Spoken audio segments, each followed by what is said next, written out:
सर्वधर्माणां जैनं जयतु शासनम्।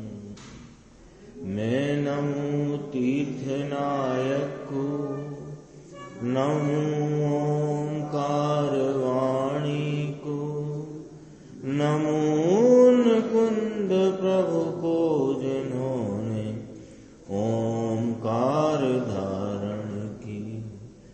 अहो उपकार जिनवर का, कुंद का दिव्य वाणी का, जिन कुंद ध्वनि दाता उनका हान स्वामी का।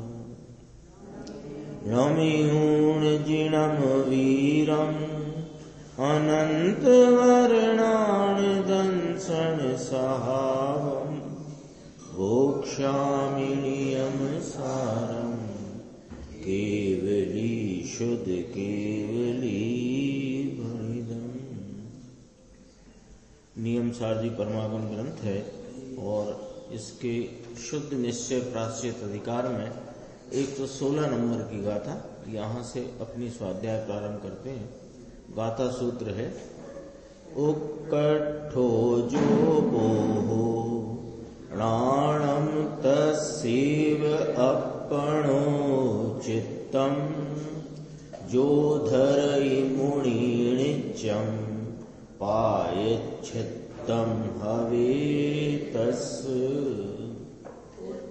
कृष्ट निज अवबोधने वा ज्ञानने वा चेतने, धारण करे छे नित्य प्राश्चित छेते साधुने। टीका की प्रथम पंक्ति पढ़ के गाथा का अनुवाद पढ़ेंगे। यहाँ शुद्ध ज्ञान के स्वीकार वाले को प्राश्चित है ऐसा कहा है। यानी यहाँ प्राश्चित अधिकार, शुद्ध निश्चय प्राश्चित अधिकार है ना, तो प्राश्चित का स्वरूप बताते हैं। थोड़ा इसमें अपन समझ सकते हैं। प्राश्चित में चित्त शब्द का प्रयोग है और प्रायः चित्त, इसका व्याख्या आई थी ना। प्राश्चित माने प्रायः चित्त, प्रायः चित्त माने प्रचुरपने उपयोग का स्वरूप नाम ज्ञान स्वभावी आत्मा में लीन रहना, इसका नाम प्राश्चित हुआ। प्रायः चित्त, तो चित्त किसे कहा कि चित्त इस आत्मा को कहा, और इसमें जो प्रचुरपने लीनता है उसे प्राश्चित कहा। तो प्राश्चित हुई पर्याय, और चित्त कौन हुआ कि जिसमें लगा है वह उपयोग, वह जो विषय है उपयोग का वह चित्त हुआ। और चित्त कैसा है, यानी यह त्रिकाली आत्मा कैसा है कि यह ज्ञान स्वरूप है। ज्ञान स्वरूप आत्मा का ज्ञान, इसको बोध कहा। तो बोध, ज्ञान और चित्त तीनों एक त्रिकाली आत्मा के ही शब्द हैं, उनको ही यहाँ उनके ही वाचक हैं। ये वाली बात इस गाथा में आचार्य परमात्मा फरमाना चाहते हैं। देखो अपन अनुवाद पढ़ते हैं। वह ही अनंत धर्म वाले आत्मा का जो उत्कृष्ट बोध, ज्ञान अथवा चित्त, उसको तीन आ गए ना, देखो, उस ही अनंत धर्म वाला आत्मा, उसका किसका के अनंत धर्म वाले आत्मा का उत्कृष्ट बोध। तो बोध है वह आत्मा का स्वरूप है, ज्ञान है वह आत्मा का स्वरूप है, चित्त है वह आत्मा का स्वरूप है।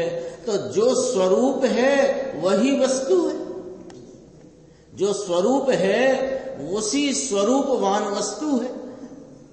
तो बोध, ज्ञान और चित्त यह आत्मा ही है, ऐसा यहां कहते हैं। देखो, उत्कृष्ट बोध कहा ना, उत्कृष्ट बोध कहो, परम बोध कहो।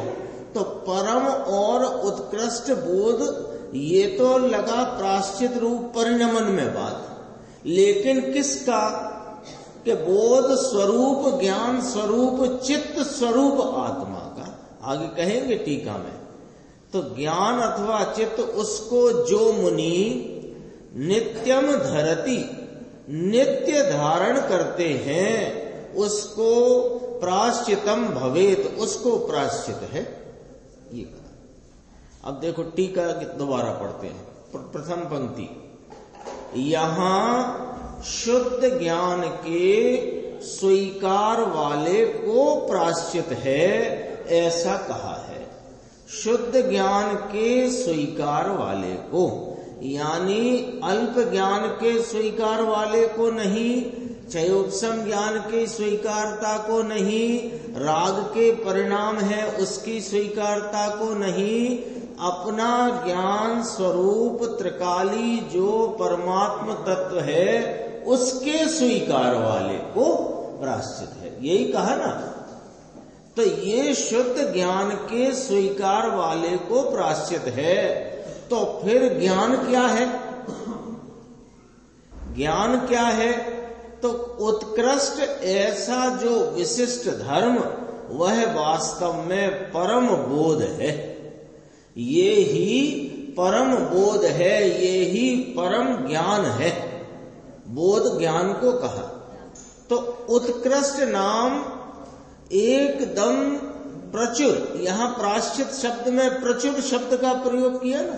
प्रायः चित्त, प्रायः माने प्रचुर, प्रचुर को ही यहां उत्कृष्ट शब्द लिया।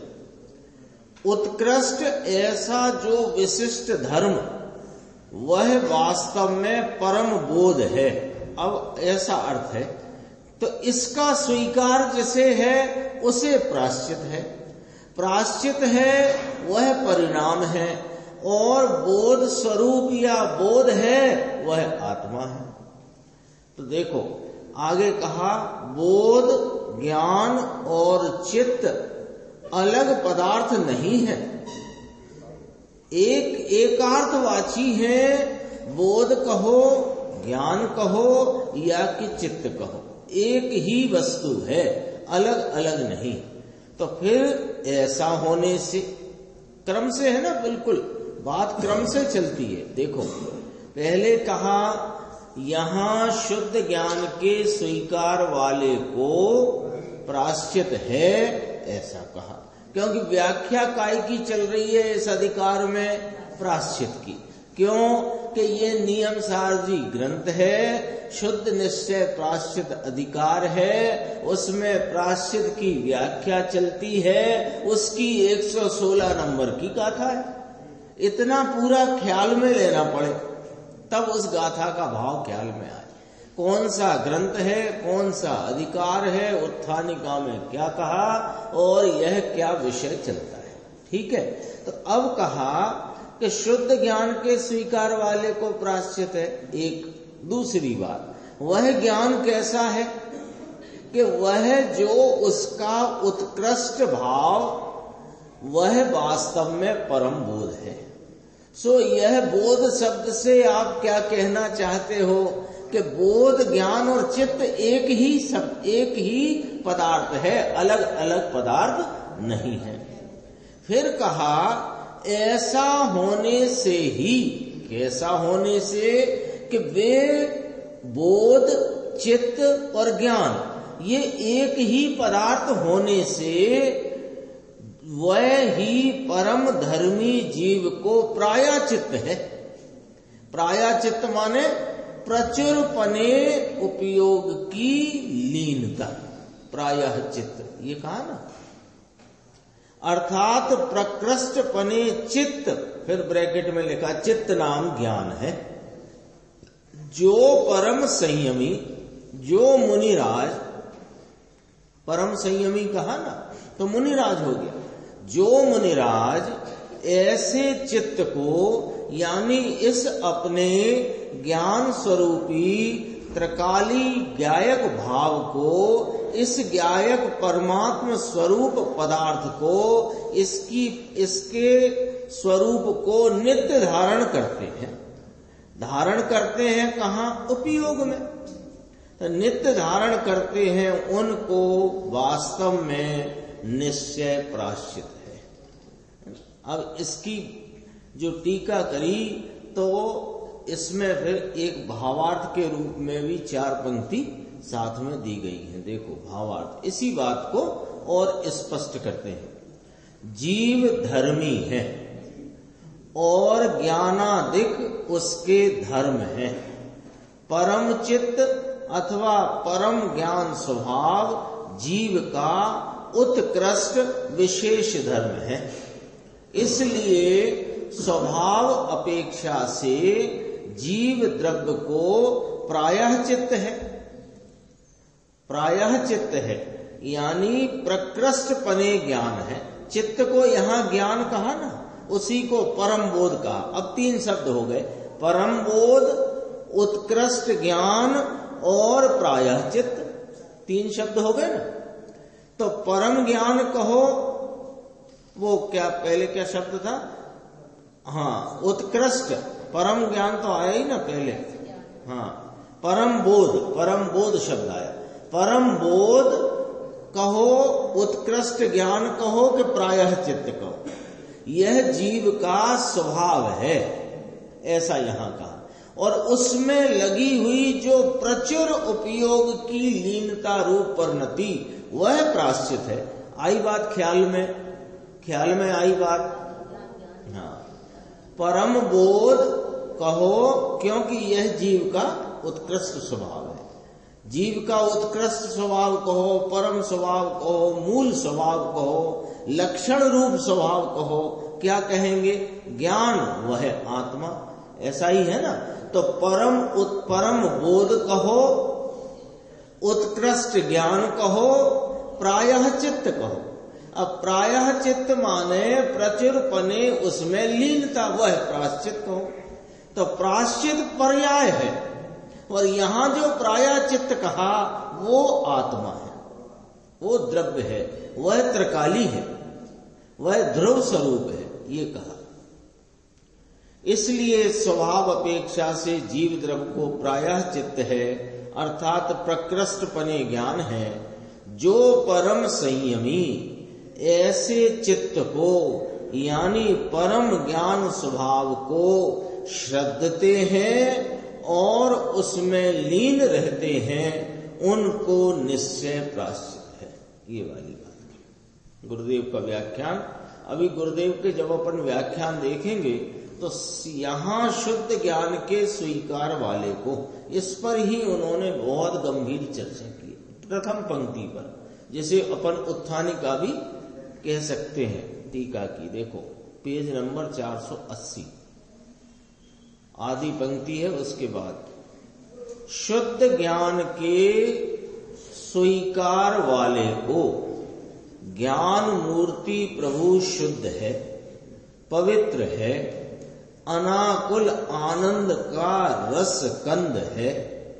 ऐसे शुद्ध ज्ञान और आनंद वाले सहित का यानी ज्ञान आनंद स्वरूप वस्तु का जिसको अंतर में स्वीकार है, बस ये प्रायश्चित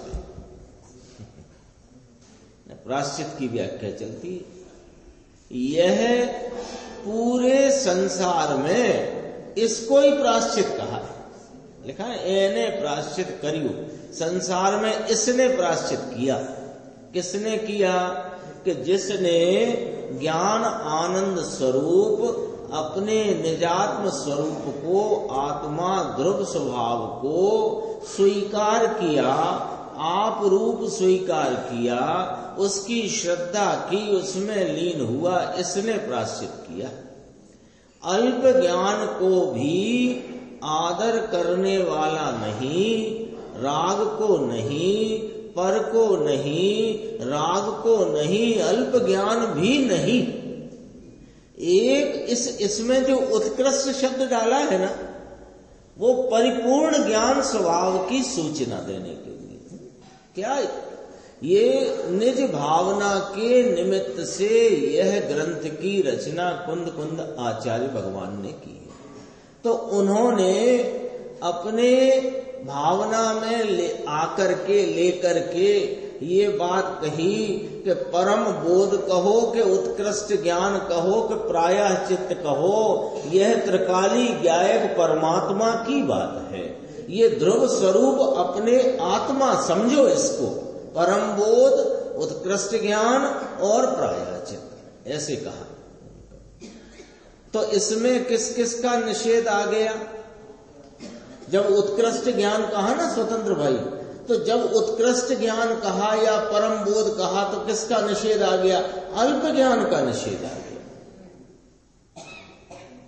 पूर्ण जब कहा हमको तो पूरा चाहिए, तो पूरा चाहिए तो आधा नहीं चाहिए, इसका निषेध हो गया कि नहीं हो गया? ऐसे अल्प ज्ञान नहीं, राग नहीं, अन्य कुछ भी नहीं, तो उसको अपना स्वरूप का जिसको स्वीकार है और उसमें जिसकी लीनता है उसको प्रायश्चित है। ये वाली बात यहां चलती है। देखो, ये नियम सार में कुंद आचार्य कहते हैं, मैंने मेरे लिए बनाया है, मेरी भावना के लिए मैंने बनाया है, और मेरी भावना में जो बात उठकर आई है उस वो वाली बात इस ग्रंथ में आई है। एमा आ बात है।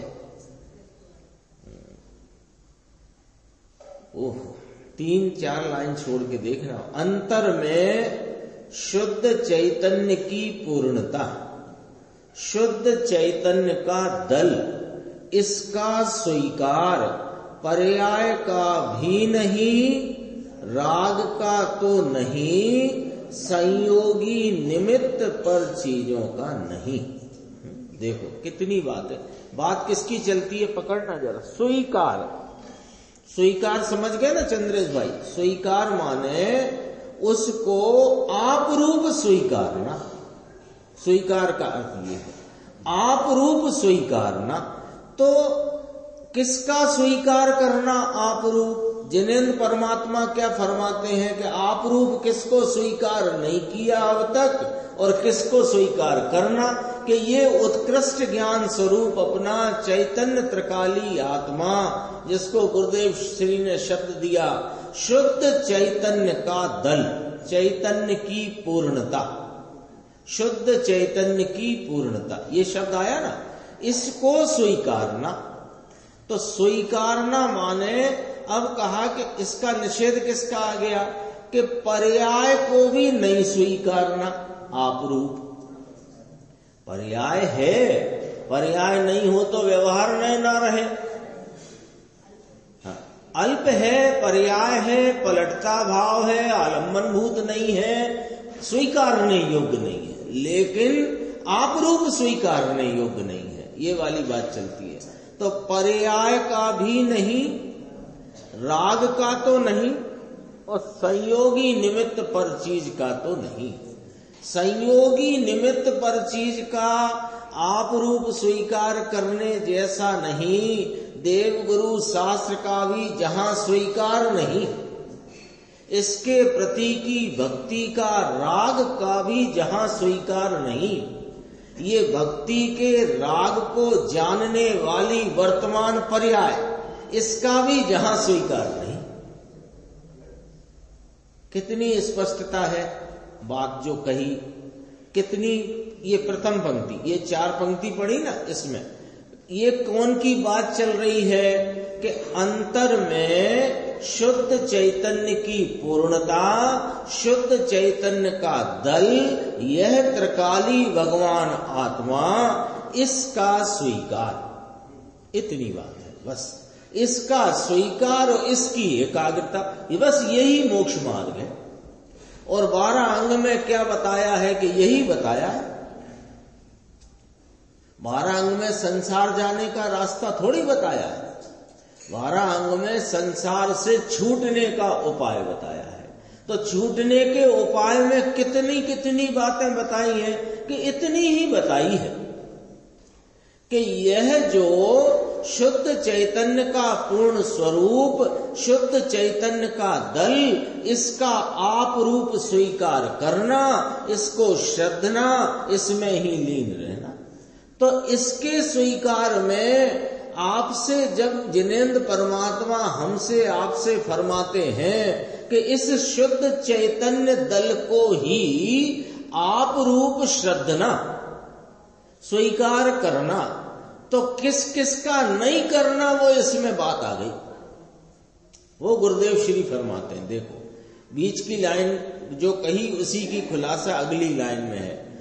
देव गुरु शास्त्र का भी जहां स्वीकार नहीं, सच्चे देव सच्चे गुरु सच्चे शास्त्र का भी जहां आप रूप स्वीकार नहीं, तो उनको स्वीकार करना कि नहीं करना, कि उनको इस प्रकार स्वीकार करना कि जगत में सर्वज्ञ परमात्मा ही सच्चे देव हैं, उनके मार्ग पर चलने वाले सच्चे गुरु हैं, और उनकी वाणी में जो शास्त्र आगम आया वही सच्चे शास्त्र हैं, ऐसा स्वीकारना। लेकिन इनसे लाभ होता है ये मानने में वो आप रूप स्वीकारता हो जाती है। यदि देव गुरु शास्त्र से मेरा हित है, ऐसा यदि मानोगे तो इसमें क्या माना कि मैं देव गुरु शास्त्र हूं, ऐसा होता है। और दूसरी बात, इनके प्रति के भक्ति के राग का भी जहां स्वीकार नहीं, उनके प्रति जो मुझे भक्ति आती है उनके प्रति का बहुमान आता है, अनादि से भटकते मुझ इस पामर जीव को तुमने प्रभुता का स्वरूप दिखाया है प्रभु, तो मुझे आपका बहुमान आता है। तो ये जो बहुमान भक्ति का राग है इससे लाभ होगा, ये मानना राग को आप रूप स्वीकार करना है। तीसरी बात, ये जो भक्ति का राग परिणति में उपजा, इसको जानने वाली और वेदने वाली पर्याय जो है अल्प ज्ञान की, कौन वेदेगा? वर्तता हुआ राग को कौन जानेगा निर्देश भाई? ज्ञान जानेगा।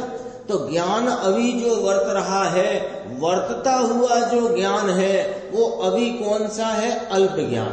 तो अल्प ज्ञान है, वो अल्प ज्ञान वाली वर्तमान पर्याय का भी जहां स्वीकार नहीं, यानी मुझे मेरे इस क्षयोपशम से किसी प्रकार का लाभ होएगा ये मानना, अपने को क्षयोपशम रूप मानना है। पढ़ो इधर लिखो, वो तो हर बार पढ़ना पड़ती है निर्देश, आपको ही पढ़ना पड़ता है। हाँ पढ़ो पढ़ो। निमित्त का हमें काम नहीं है, राग का काम नहीं है, परंतु क्षयोपशम का भी हमें काम नहीं है। गजब की बात है ना, ये स्वरूप देशता का प्रश्न ही करता है। यही बात यहाँ चल रही है, यही चल रही है ना बात। कितनी स्पष्टता करते हैं गुरुदेव श्री। देखो देवीलाल जी, ऐसी बातें हैं बापू दुनिया से जुदी है। एक ला त्रकाली शुद्ध स्वरूप, ध्रुव शुद्ध स्वरूप, नित्य शुद्ध स्वरूप, इसका स्वीकार हुआ। स्वीकार हुआ ये पर्याय, इसका स्वीकार ये पर्याय, इसका किसका? वो द्रव्य स्वभाव, ज्ञान स्वभाव, बोध स्वभाव, चित्त जिसे कहा। लेकिन पर्याय का स्वीकार वाली पर्याय ऐसे नहीं। भाषा तो सादी है, लेकिन अभी भाव तो आचार्य महाराज कहते हैं मैंने तो मेरी भावना के लिए बनाया है। आगे चलते हैं अपन। देखो अगला पेज है 81 481, एकदम नीचे की लाइन। तो जब किसकी बात चली कि अपने ज्ञान स्वभाव का स्वीकार, यही आई ना बात। तो ज्ञान किसको कहना?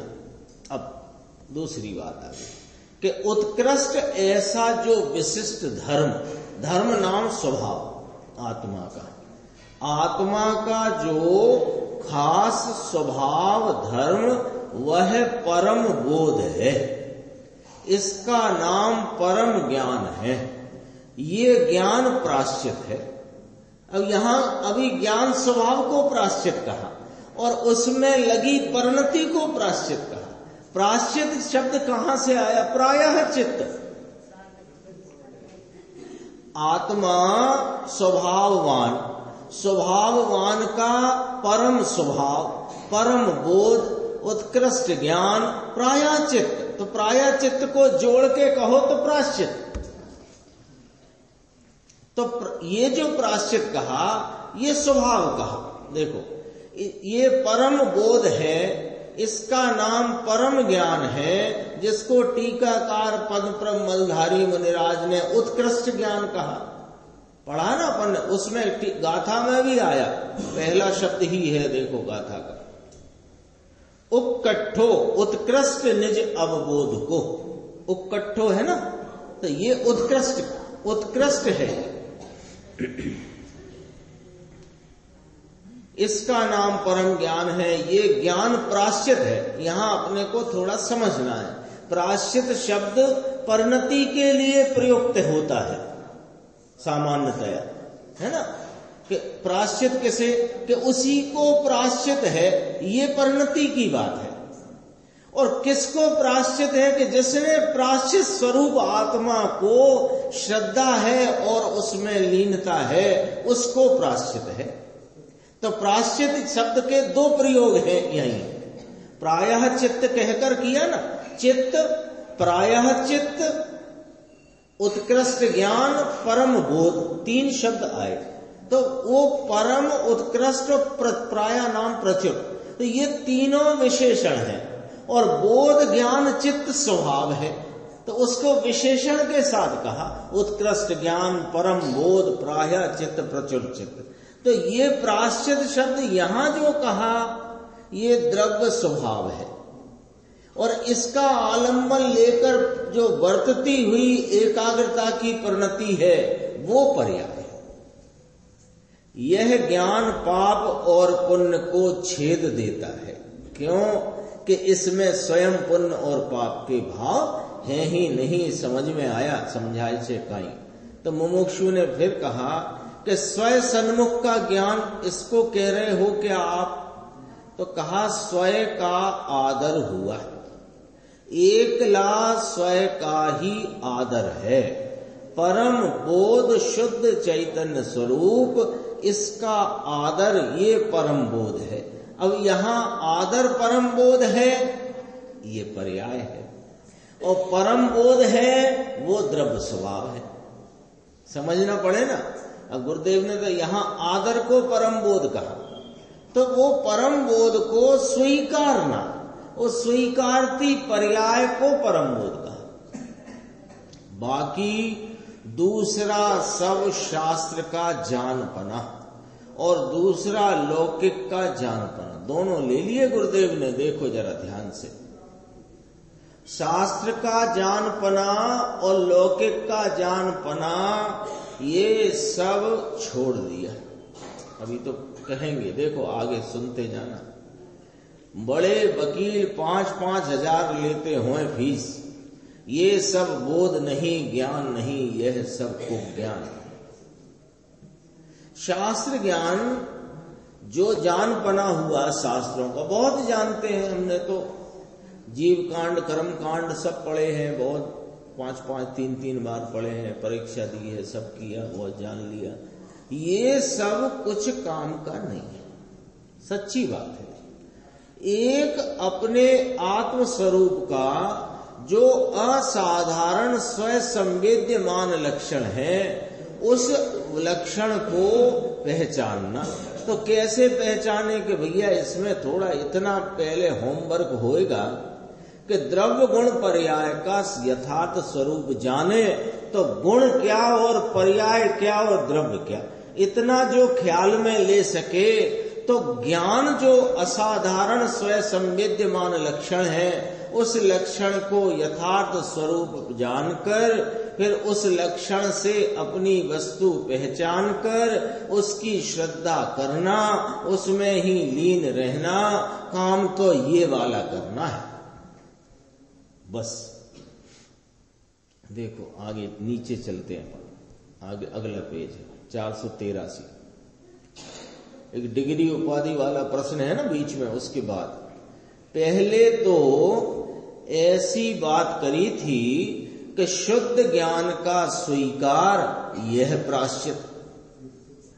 अब इसको खुलासा करते हैं कि शुद्ध ज्ञान यानी कि क्या, कि जो उत्कृष्ट ऐसा जो खास आत्मा का ज्ञान स्वभाव, आत्मा और आत्मा का त्रिकाली ज्ञान स्वभाव, यानी आत्मा जैसे त्रिकाली है।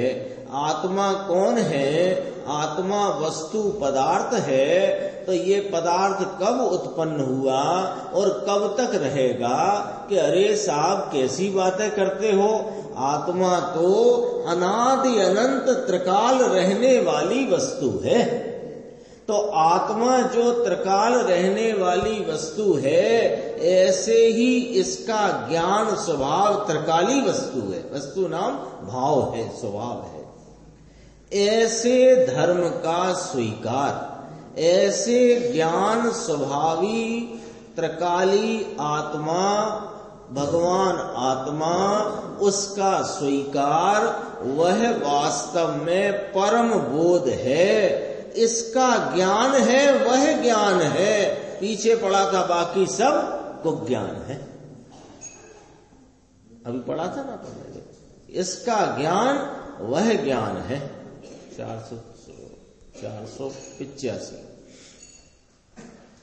ऊपर का बीच में देखना। उत्कृष्ट ऐसा जो विशिष्ट धर्म, उसको ज्ञान कहा। कौन? उत्कृष्ट ऐसा जो विशिष्ट खास धर्म ज्ञान, उसका ज्ञान, उस ज्ञान का ज्ञान, उसको वास्तव में परम बोध है।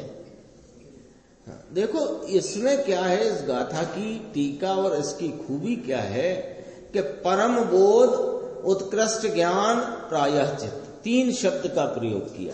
तो ज्ञान, बोध और चित्त ये तो आत्मा के स्वभाव है। उनमें विशेषण लगाए स्वभाव में, पकड़ना जरा भी, स्वभाव को विशेषण लगा के 3 शब्द बने, परम बोध, उत्कृष्ट ज्ञान और प्रायः चित्त। ये भी स्वभाव त्रिकाली, और स्वभाव और स्वभाववान को बताने वाले स्वभाव।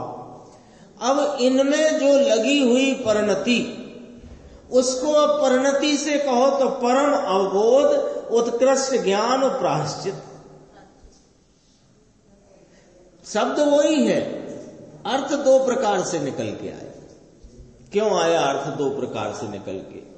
है ना, कि स्वभाव स्वरूप जो वस्तु त्रिकाली है, उसका आलम्बन लेती, उसको स्वीकार करती, श्रद्धती हुई जो पर्याय है, वो पर्याय भी परम अवबोध कहो, उत्कृष्ट ज्ञान कहो, प्रायश्चित कहो। और किसका आलम्बन लेती?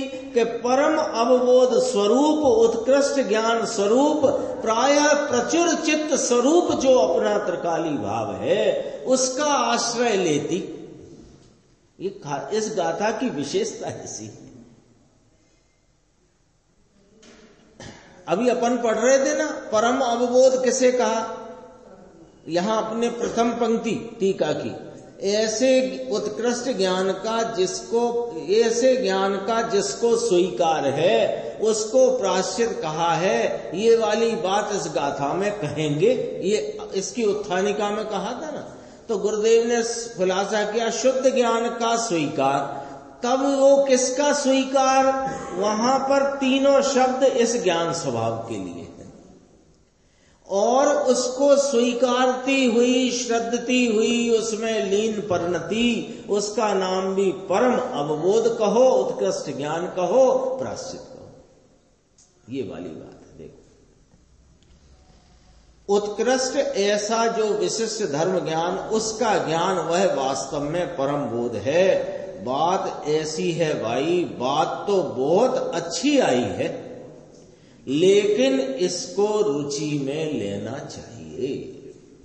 रुचि में लेना चाहिए। बात अच्छी है, इतना ही रह जाता है अपने से इतना ही रह जाता है। बात अच्छी है, तो बात अच्छी है में रुचि बात की रह गई, बात की रुचि रह गई। बात अच्छी है, आज तो बहुत अच्छी बात आई, बहुत आनंद आया, बहुत अच्छा लगा, बहुत हमको एकदम कषाय मंद रही। अरे फिर वही कषाय मंद रही क्यों निर्देश भाई? कषाय मंद रही माने कषाय को अपना कर चिपटा कर बैठा है, मिथ्यात्व का जोर चलता है। कल आई थी ना चर्चा। देखो, बात की रुचि छोड़कर जिसकी बात है उसकी रुचि में आना चाहिए, ऐसा कहते हैं यहाँ पूज्य श्री। इसको रुचि में लेना चाहिए। अब देखो, इसको खुलासा करते हैं। पोषाण, पोहाण, पोषवानु, पोषाण, दो प्रकार से अर्थ किया इसका। देखना, वो वास्तव में उसी के अर्थ में, एक ही अर्थ में दो अर्थ हैं, एक ही शब्द में दो अर्थ हैं। पोषाण, पोषाण का अर्थ है दो। एक तो पोषण, पोषण माने पुष्टता।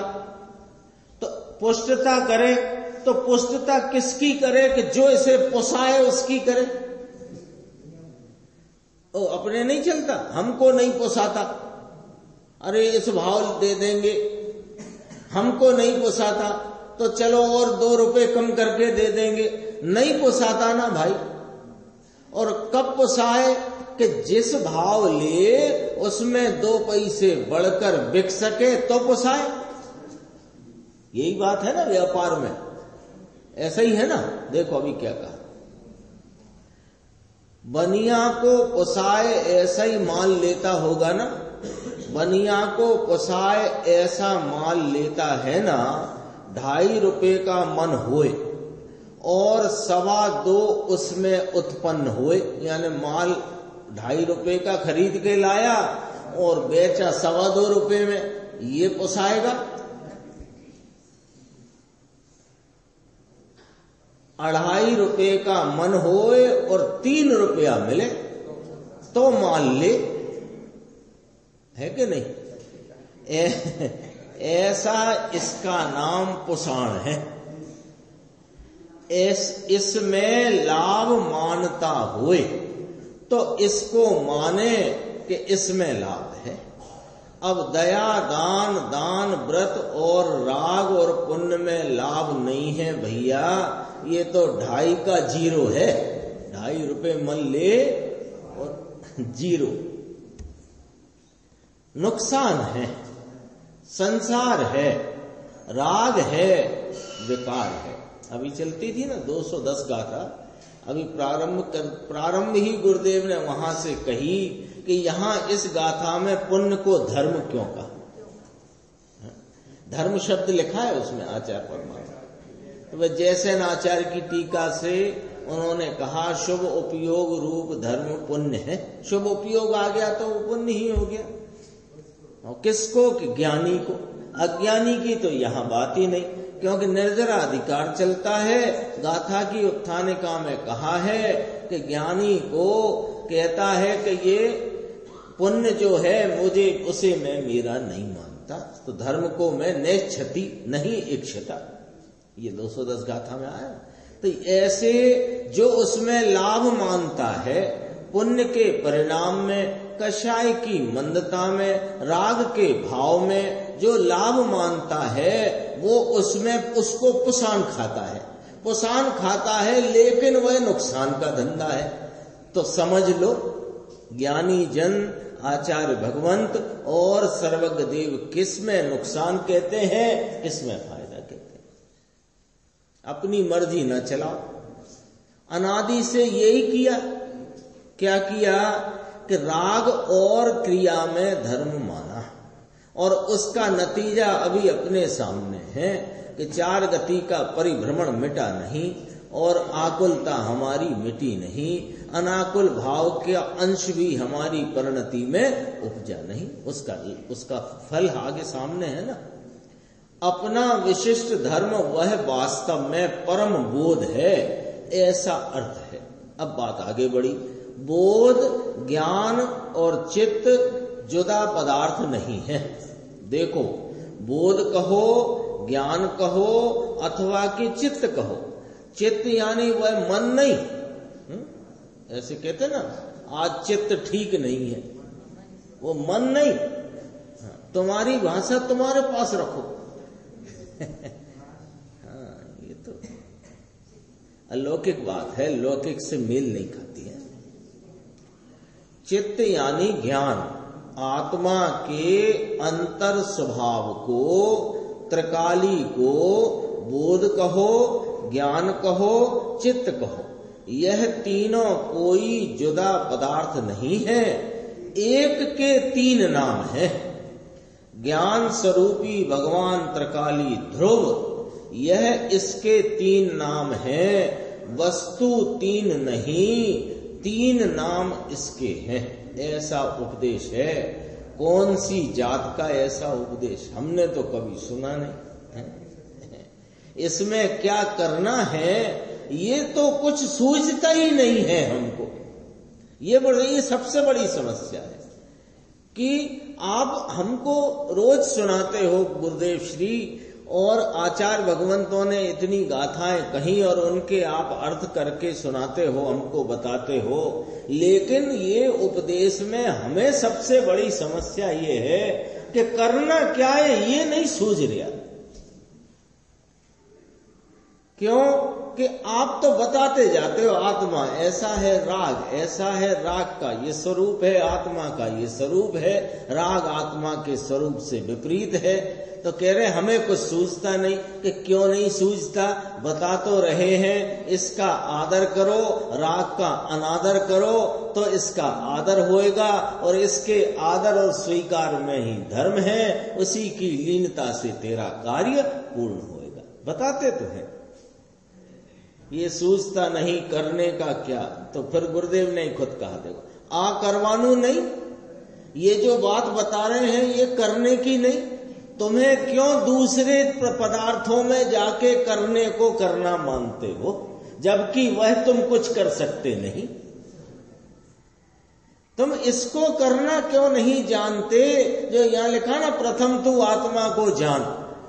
ये अमृतचंद्र आचार्य भगवान ने टीका में कहा, जो गुरुदेव श्री बहुत याद करते हैं। प्रथम माने क्या होता है संजय भाई? प्रथम माने क्या होता है? पहले। तो पहले के पहले क्या होता है? पहले के पहले कोई बताओ क्या होता है? पहले के पहले कुछ नहीं होता है, पहले यही होता है कि इस आत्मा को जान। देखो, उत्कृष्ट परम धर्म आत्मज्ञान, उसकी प्रतीति और उसकी सन्मुख होकर उसका ज्ञान करना, ये चित्त है। शेष चर्चा अपन आगे की स्वाध्याय में लेंगे।